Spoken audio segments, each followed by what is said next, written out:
Greetings. Each week, I'll provide you with an overview of the chapter for that week. We'll go through the text, sort of a reading guide for a particular chapter. So I'll do that for each one of the chapters. In some cases, weeks or a chapter will cover more than 1 week if you look at the course outline. But for each chapter, I'll provide a brief reading guide to assist you along with your reading from the e-text. So I'm going to share screens. I'm going to bring up the e-text and we'll go through some of the high points from chapter 2.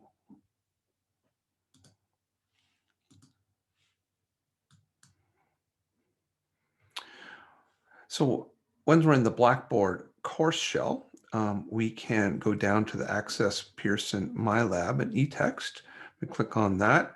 We can go to the Pearson e-text directly from there.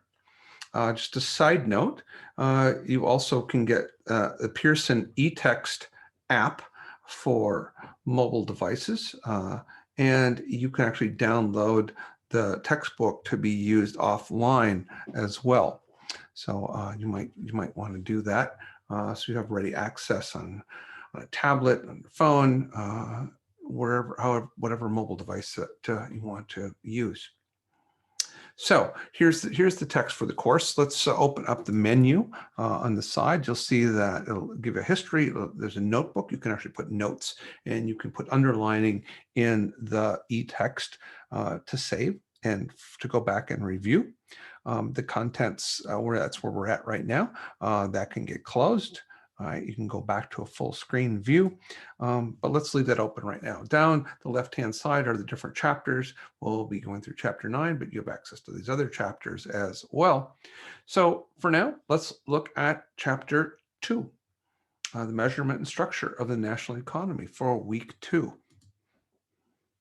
So what you'll see is that once we open up a chapter, that each one of the sections below that chapter, or within that chapter, I should say, also opens up here. You can directly go to a specific section of that chapter.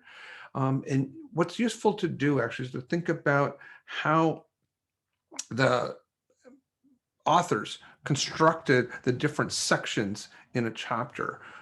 In this case, maybe it doesn't matter quite as much, but in some cases, the ordering of the topics matters a great deal. And just being able to see that right here and being able to look at the different headings for each one of the sections is actually a useful way to think about the material in that chapter, as opposed to just diving in and starting to read.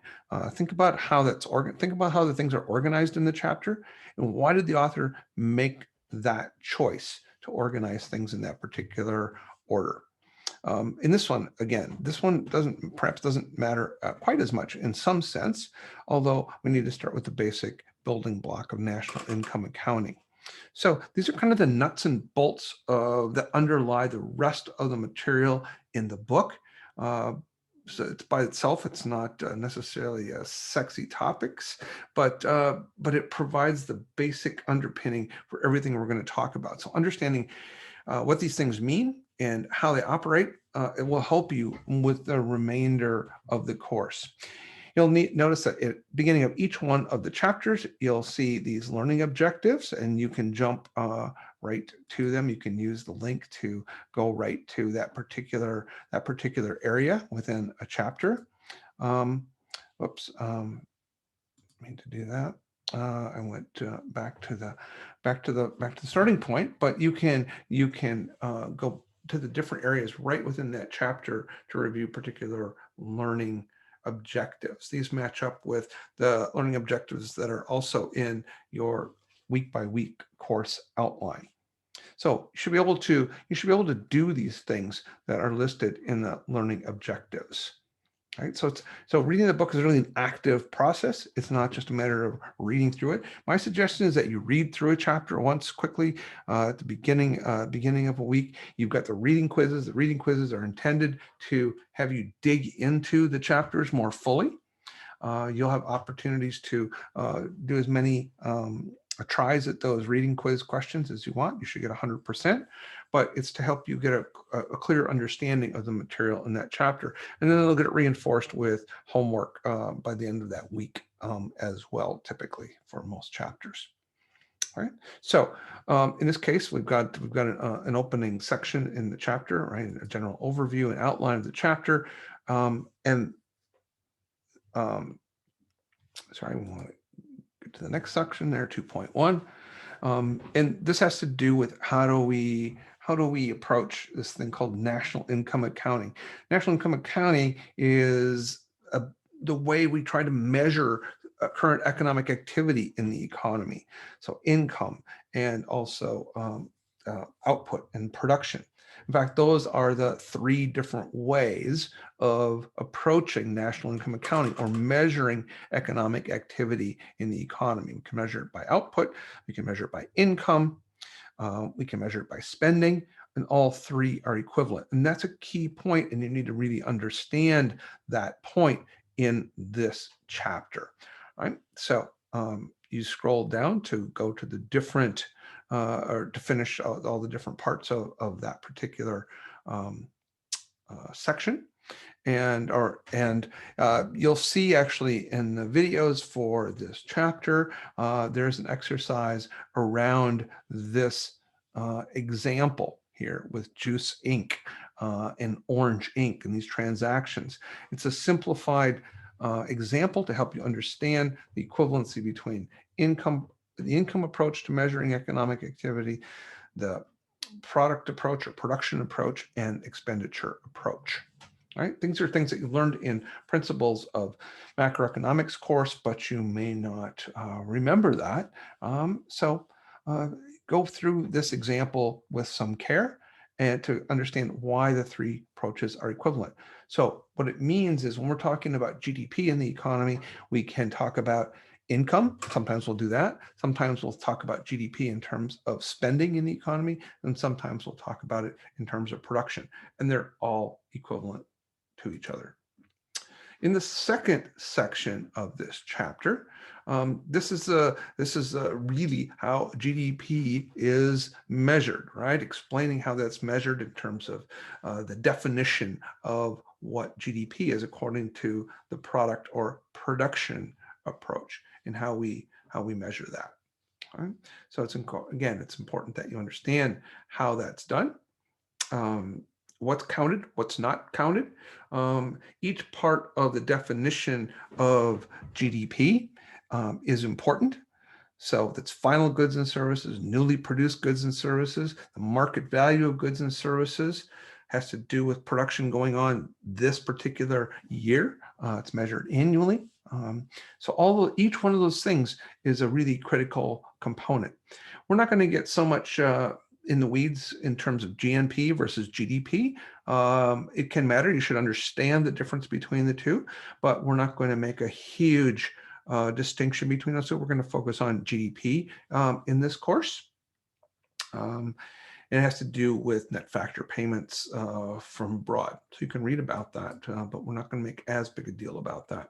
So the expenditure approach, we have the product approach, expenditure approach to measuring GDP.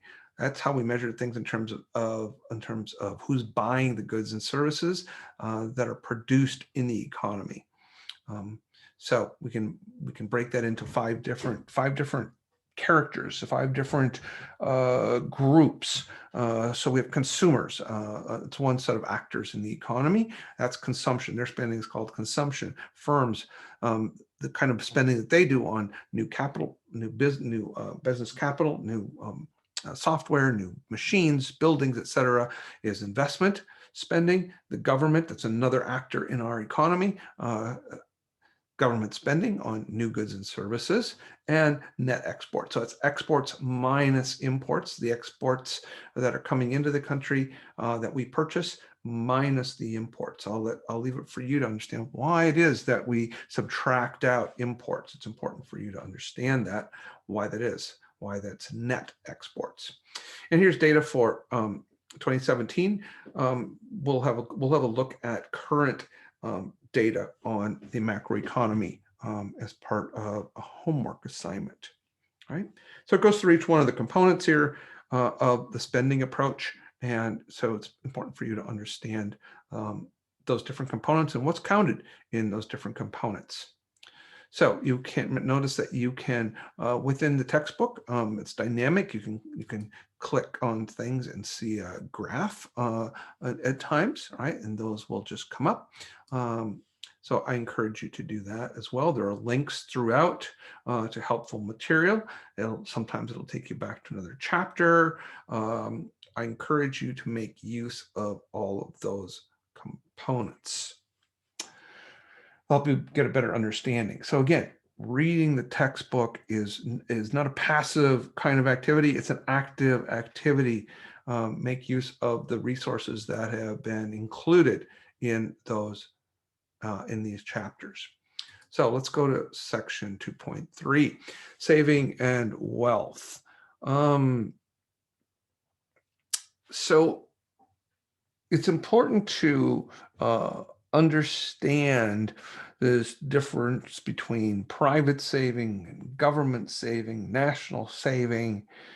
We're going to be using this equation. It's really an identity. It's not really an equation. It's got to be true by the way that it's measured. You should take time to write notes out about this and make sure that you can that you really understand what each one of these components is, that you understand how to derive that. We're going to make great use of these identities throughout the course. Again, this chapter is part of the building block for the course. So we've got private saving, we've got government saving. The two of them together make up national saving. And so when you see these kinds of measures, these summary boxes, you should pay attention to that. We're going to use this saving equation at times. So it's important to understand how we get that, right? And it comes from the definitions of what private saving and government saving are. So again, you should have a pen and pencil next to you when you're going through the chapter, taking some notes and understanding how to derive these things, as well as what they mean. So again, national saving is just adding up the two, and how do we get that? And there's the actual data for the U.S. economy, and you'll see that national government saving has largely been negative. Think about that as the government's budget deficit. Okay. See that that's only been positive over the last 50 years, 60 years, well, only once or twice, actually. So what is private saving get used for? This is another equation. This national saving equation written this way is one that we're going to make use of in the course.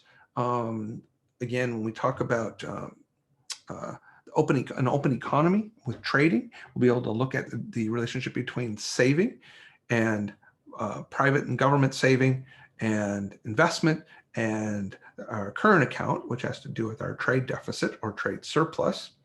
And we'll be able to see how those things are linked. It's worth investing time in this material, in this chapter. You're going to see it again and again. Okay? And these are the relationships among those four different areas: private saving, government saving, the current account balance, and the government's budget deficit, and private domestic investment as well. All right. So, and then you can get actual data, real-time data. Well, it's going to pop it up. And this actually goes through the most current data. It works with the Federal Reserve Bank of St. Louis's Federal Reserve Economic Data tool. We're going to actually be doing an exercise with that, this project in the course. But this updates the data. I mean, you have the most current data on all of these activities. You can tell that just by this last spike here, which has to do with 2020 and the coronavirus and the serious recession going on in the U.S. economy. So let's go to the next section here. Well, actually, let's finish up this section. All right. There's a relationship between saving and a nation's wealth. Right. It's not different than for an individual in some respects. Right. If you are saving as an individual, you are building up wealth. You can use that saving to buy assets like an automobile or a house, etc. Those things have value. They are part of your wealth, right? And wealth has to do with your assets that you own and the value of those assets. If you have negative savings, you're borrowing money or you're drawing down from your bank account, for example, means your wealth is decreasing. Similarly, for the U.S. economy, the question is, what's the relationship between the overall saving, national saving in an economy and a country's wealth or national wealth? And this section is discussing that. Again, we'll talk more about this when we talk about the open economy in chapter 5. So again, it's useful and really helpful to get a good understanding of that now. The last couple of sections here, if you look over to the side where we're at, real GDP. When we started the chapter by talking about, by introducing the idea of gross domestic product, GDP, measured in real time in a particular year. But what this section points out is we don't necessarily want to be focusing on we call nominal GDP, that is real GDP, GDP measured in that particular year's prices, because from one year to the next, nominal GDP, the value of GDP in that year, could simply be going up because the price level is going up. The way we take care of that is by focusing on real GDP. So we really want to focus our attention on real GDP in the course. That takes out the effects of inflation.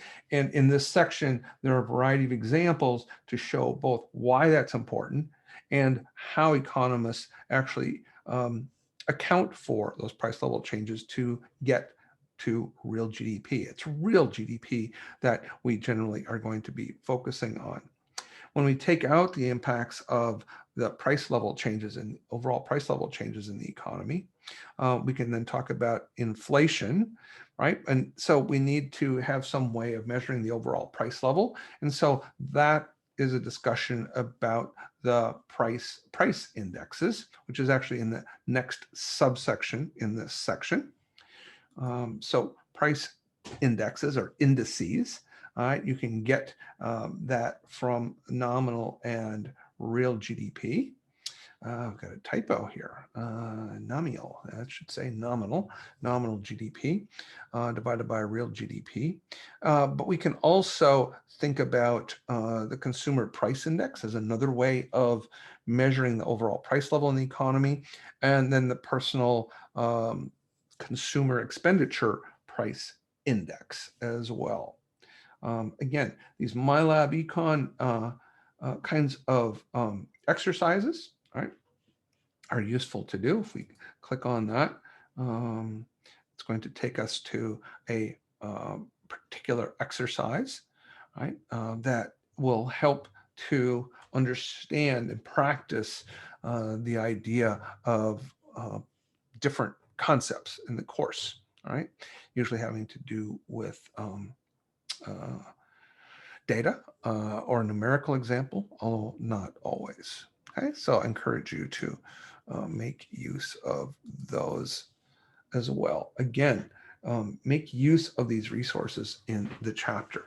Consumer Price Index is another way to measure overall prices in the economy.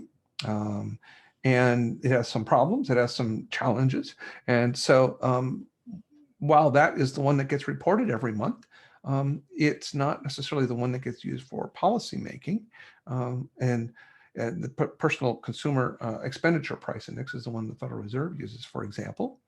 How we measure inflation is just the percent change in the price index, right? Whatever price index we're using is the percent change in that. Pretty straightforward, pretty simple. So it's measuring how fast prices are either growing, or if it's negative, how fast they're falling. But as you can see here, inflation rate's been positive for the last 60 years. It means prices have been going up every year. The question is how fast they're going up. Okay. So here's the Federal Reserve's preferred inflation measures. I encourage you to read through that. That's actually useful because we'll be talking about the Federal Reserve and how they carry out their monetary policy. And this is what they look at. You can see that different parts, different ways that it's measured sort of relate to each other.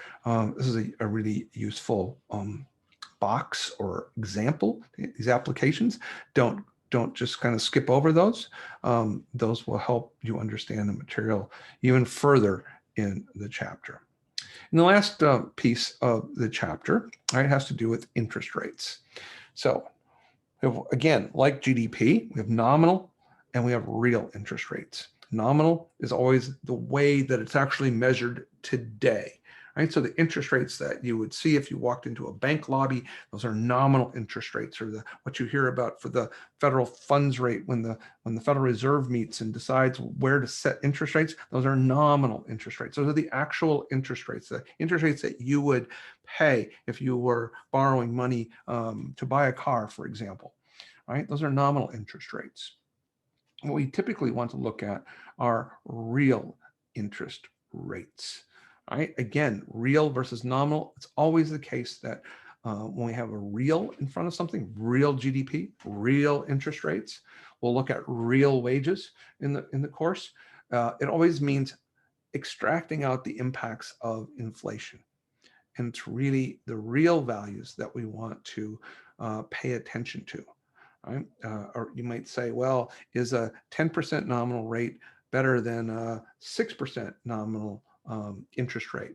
If you were, for example, earning that rate of return, right, yourself, you'd say, well, I'd rather have 10% than 6%, but really it depends on what the answer is. It depends. All right, it depends what the inflation rate is. If you have a 10% rate of return, but on some investment there or bank account, and there's 8% inflation, it means your real return, that is what you can buy with the interest that you got at the end of the year, is only 2% higher. It's the difference between the nominal and the inflation rate. So if there was 6% with 1% inflation, that would be a real rate of 5%, which would be preferable to having a 10% nominal return with 8% inflation. It's the real rate of return that matters. And then each chapter has a chapter summary, useful to go through to make sure that you really understand each of the points. This is a high-level summary of the chapter. You want to be able to make sure that you can get into the weeds in each one of these and that you really have a firm understanding of what's incorporated and included in each one of these sections. So for chapter 2, that's the wrap up of that information. It's really about how we're measuring things in the economy, GDP, nominal and real. It's how we're measuring savings and wealth, and also in terms of price indexes, how we measure inflation, and then also interest rates, real and nominal interest rates. Those are all variables. Those are all ways of measuring the economy that we're going to be paying close attention to. We're going to add others along the way as well: the employment rate, the unemployment rate, trade deficit, the current account balance, other things like that. But these are the basic building blocks that we start with: real GDP, real interest rates, and inflation. Okay. And then also add on to that national saving, because that's actually very useful. It helps us to understand how the economy operates as well. So there's a guide to chapter 2. Note that for each chapter, there are also additional videos that go into more detail oftentimes for that chapter in the Blackboard course shell. In addition, there is an audio quick overview of the chapter. In addition, there are PowerPoint slides, not narrated PowerPoint slides, but PowerPoint slides are kind of a Cliff Notes version of the topics that we just discussed here of a particular chapter. So there's a wealth of information to help you be successful, and I'll provide an overview, a chapter overview each Sunday for you during the semester, or for each chapter. Like I said, in some cases, there's more than 1 week to a chapter. So I'll stop there and You can also look for, this will actually be really useful for your reading quiz. Every week on Tuesdays, almost always on Tuesdays, you'll have a reading quiz that will ask you questions and have you dig more deeply into the chapter.